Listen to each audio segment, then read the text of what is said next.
Hi guys, welcome to Fearless Women Wednesday. I'm Christina, founder and creative director here at FEMME. Please help me welcome my guest, coming all the way from Nashville, Tennessee, singer, songwriter, and rising country star, TENILLE.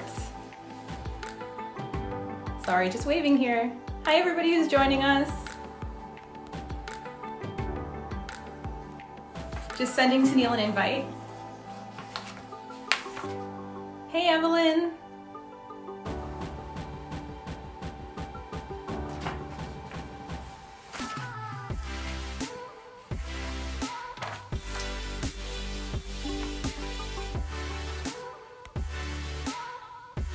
We're going live.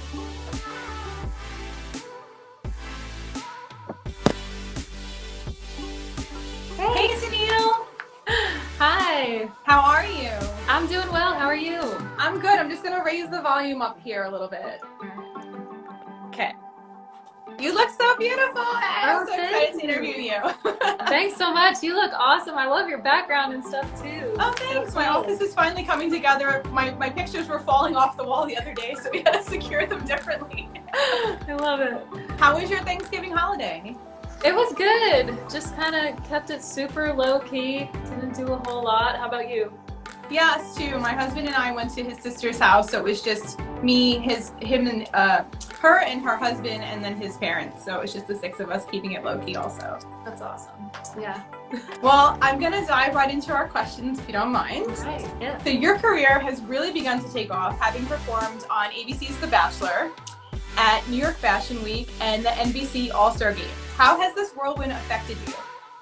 I think it's just been, I'm definitely not used to any of the major moments. I still get super nervous for pretty much everything, but I'm just so grateful that I've been able to do what I've done. And even during this crazy year, you know, the start of 2020 was so awesome, filled with so many great things. And then it just took a big shift to focusing more on the creative side. But yeah, I think, you know, I still feel like the exact same person and still just super excited for every opportunity. Absolutely. I mean, staying true to yourself is so important. True. So congrats on being this year's Rising Star of the Year award from the CCMA Awards. How do you feel now having that under your belt? That was something that I feel like I've been working towards for a really, really long time. That was, you know, coming from my home country. I've been in Nashville for about 5 years now and still, you know, working really hard up in Canada as well. So for them to recognize me as an artist and just everything that I've been doing, just felt really great. And again, it was like something that came in 2020 that I wasn't expecting, and I'm just so grateful for it. And I'm so excited for you. Thank you. So Breathe is a single you released in support of cystic fibrosis research. Why is that important to you? So I actually, before I moved to Nashville, I was a dancer. I was in dance classes and stuff. And, you know, as I got a little bit older, I was teaching some of the younger kids.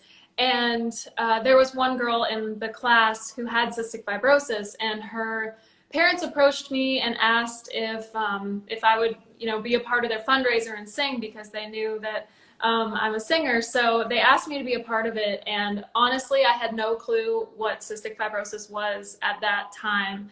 But I learned so much and just was totally blown away. You know, there's still no cure. They're working on finding controls and stuff like that. But the end goal is a cure. So I'm just trying to be a small part in that and try to raise awareness. And that song was actually written by a guy named Matt Scales, who had cystic fibrosis and passed away from it. And his parents gave us permission to re-record the song and release it with all of the proceeds going to cystic fibrosis research. Oh, that's so amazing. And it's so awesome that you're able to use your voice, even if it's a small part, to help that cause. Thank you. It was just really something that meant a lot to me, and I thought it was weird that, you know, music could somehow play a part and somehow help with their cause. So I'm super happy to be a part of it.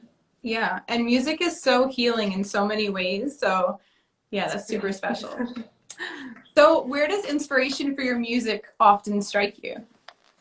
I feel like I get inspiration from all kinds of things. You know, usually it's just my everyday life, you know, what I'm going through personally, but I also get a lot of ideas from, you know, what my siblings are going through, what my friends are going through. It's kind of a combination of a lot. I'm really just pulling from everybody else's lives. And I think that's when it's the most relatable, if you're really writing from just a really personal place. So I try to find those. Yeah, and I feel like country music in general is the most real form of music because it is written from the heart or about everyday life and circumstances.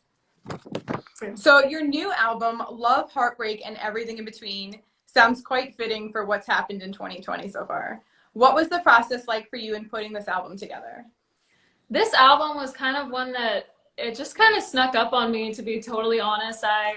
I was just writing from what I was going through, and at the time when I started this overall concept, I had just gone through a breakup, and I pretty much was only writing breakup songs, and I thought, you know, I can't put out an album of all breakup songs. So I was like, well, I'm just gonna keep writing, and I was writing a lot about, you know, life and stuff, which was kind of the everything in between category. And I just needed to fill that love section, and ended up meeting somebody and writing a lot of songs about love. So my original idea was to kind of release 3 separate projects and have it be, you know, themed. So the first one that would come out would be love, and then heartbreak, and everything in between. And then my team was like, this sounds like a great idea for an album, so we decided to put it together and still keep that theme intact with the playlist as well. I love that, and I love the name. Thank you. It really is like very emotional. Thank you. It's hard to believe that you're Canadian singing country. Your voice sounds like a soulful, seasoned Nashville superstar. What is your fondest memory growing up in Saskatchewan? I can't pronounce it. Saskatchewan. Saskatchewan. Yeah, so it's crazy because I think a lot of people don't realize that there's a lot of country music up in Canada. It's kind of this like, we have a family farm. It's a wheat farm. So it's like I actually kind of grew up living some of that life. So I feel like my writing was just kind of coming from that. And then also, I mean, all we listened to was country radio, and I think one of the first songs I ever really sang and performed was a Patsy Cline song. So I was just kind of, you know, diving into the country music scene and really loving a lot of that old soulful stuff. So it felt really natural to me. And it shows through in how you sing and how you perform. Like you seem like an old soul completely. Thank you.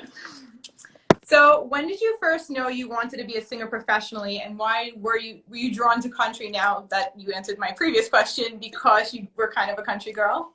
Yeah, I mean, I feel like growing up, singing was just something I was always doing. You know, I was walking around the house singing a lot, which I'm sure annoyed the heck out of my siblings, but I was always singing. And my mom actually, so we had, you know, kind of a big backyard, and I was always out there just singing. And my neighbors actually overheard me singing and came over and talked to my parents about it, and they told my mom that they thought I had a great voice and maybe we should do something with it. I was like, I was probably singing a Shania Twain song, just like belting it out. But that was kind of the thing that sparked it all, because my parents actually listened to them, and they were like, well, if TENILLE wants to go in voice lessons, let's let her. Yeah. So I started in voice lessons when I was 8 years old, and that was kind of, I was like, that's it, I'm gonna be a singer, this is happening. So it started really, really young for me. Oh, I wanted to be a singer too, but my voice is not nearly as good as yours. I still do karaoke from time to time, though. I love it. So Reba McEntire is a legend. What was it like opening for her, and did she give you any worthwhile advice?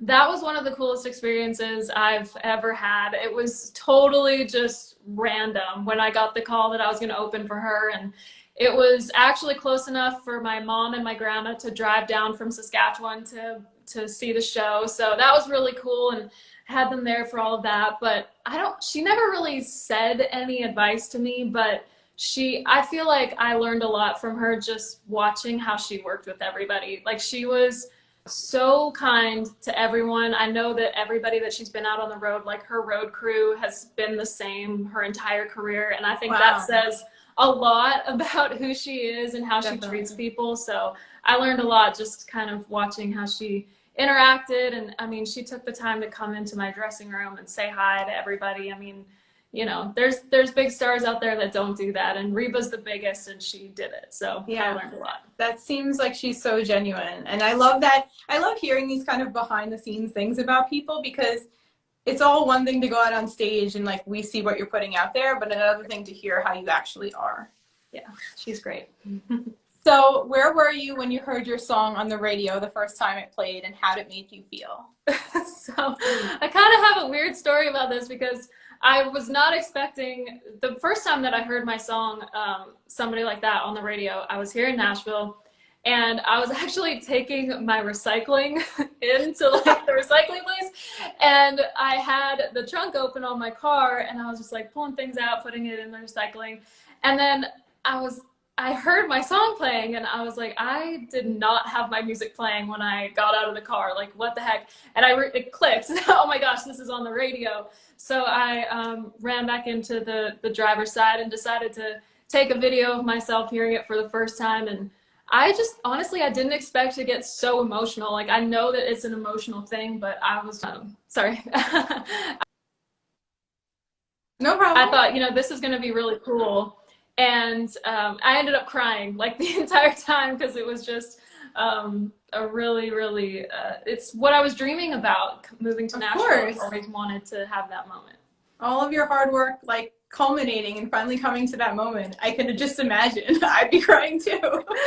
Yeah, it was emotional. So the Granola Opry is absolutely legendary. What was it like performing there?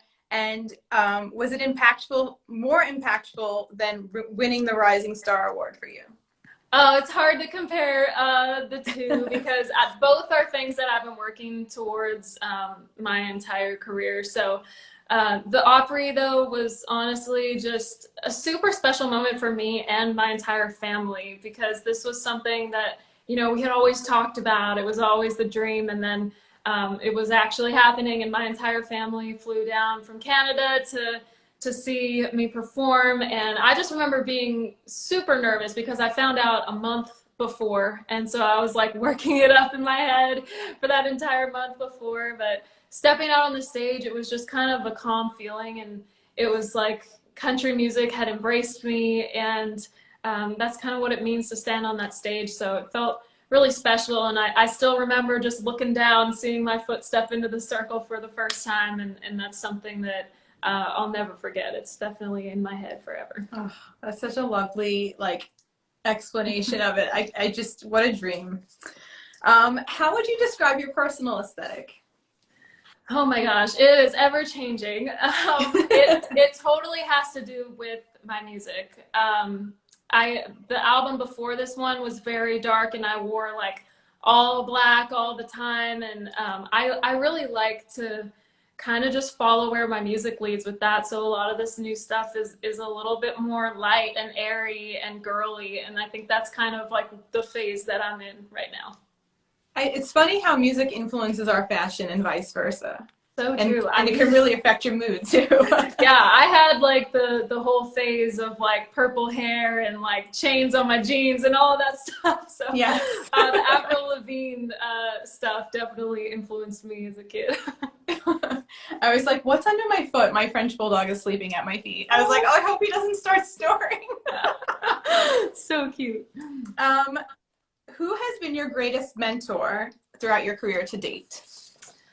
I don't know if I can, well, so I have a really great management team, and Powell Headley is my like main manager, but there's an older gentleman that works with us as well. His name's Jim Mazza, and he has literally been in the industry for like longer than I've even been alive, and he's seen careers start to finish. Like for real, he's seen, you know, these huge artists begin their career, and then he's seen the end of it. And I just think he's so great at just, he calls them the potholes, and it's the potholes that you want to avoid as an, you know, up and coming artist. And I think I've just taken a lot of of great things from that, and his stories and everything. It's just like what not to do and what to do. So he's definitely probably, he fits that position for me for sure.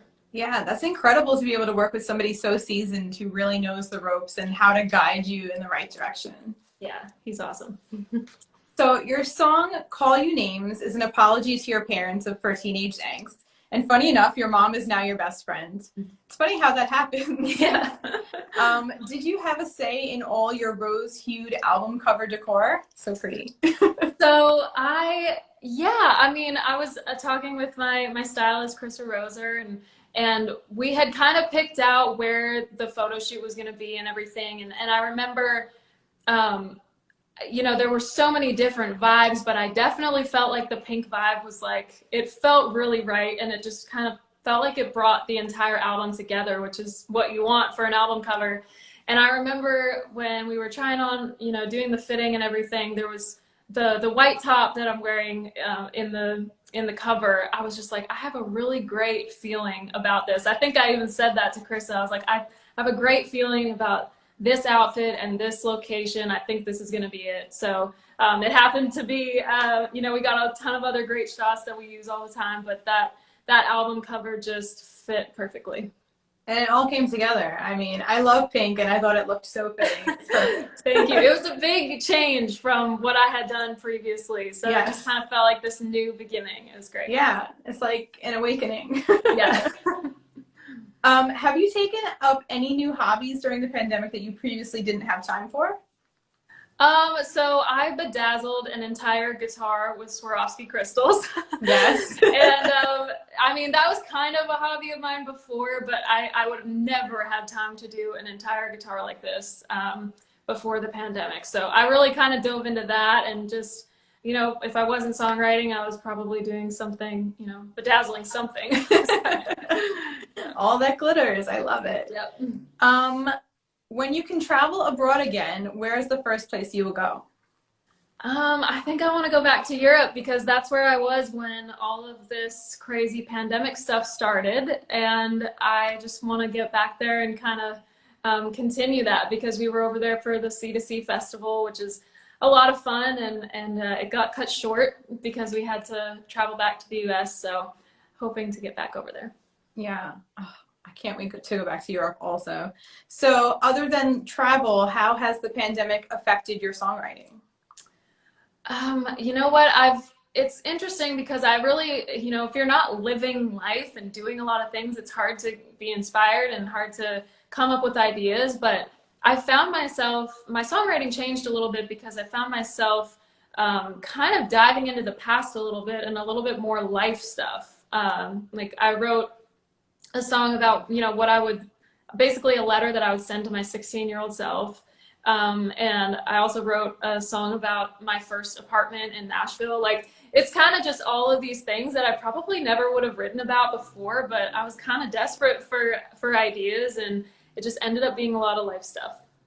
That's really cool. I mean, now that you just said you talked about your apartment, that brings me back to like Stevie Nicks' Gypsy, and like, you know, her lace and the floor and everything. And just, you know, it's life. You write about your life and what's happening.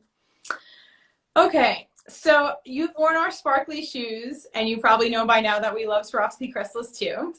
And you shared your TikTok of your bedazzling of your acoustic guitar and the rose Swarovski crystals. It was amazing, which I already knew. And what inspired you to do that, other than having more time to do so? Yeah, I mean, it was inspired by the album cover. You know, I wanted to have something special that I could take out on the road that was very like this time period and this, you know, just this whole vibe that I've been, you know, having for the last few months and the last year. So I wanted something special that kind of brought that to life out on the road. And I've always loved, you know, Taylor Swift had a super sparkly guitar years ago, and I was just like, that was really cool, but I wanted to kind of take my own take on it and do the pink. So it looks different actually in every light. I'm really excited to be able to take it out on the road. It's so beautiful. I love it. I can only play guitar a little bit, and it's at my parents' house. It's been years, but Aw. I was really inspired by your sparkly guitar Thank too. you. So I also saw you performing Guns N' Roses' "Sweet Child of Mine." It was absolutely captivating and breathtaking. I got goosebumps all over. Like, I watched it several times. I showed my husband. I was like, she has the voice of an angel. Aw. How did you come up with that rendition, and what made you want to perform it? So that song actually, I was opening for an acoustic rock band like years ago, and I was like, I don't know any rock songs. I feel like I need to at least have like one thing that's gonna draw this crowd in. So I learned that song, and it's just kind of been one that's stuck with me for a really long time. Oh my God, it's just like angelic, I almost want to say. How do you stay true to yourself since being in the spotlight? I think for me, it's just, that stuff doesn't really matter. I'm trying to make music, and I want people to be able to hear it. And staying true to myself is how I'm going to be able to relate to others and be able to write the music that's going to, be relatable. So that's really all I want to do. I just want to be able to write and make people feel like they're a little less alone with whatever they're going through. That's really meaningful, and I hope everybody watching agrees. How do you decompress after a long day?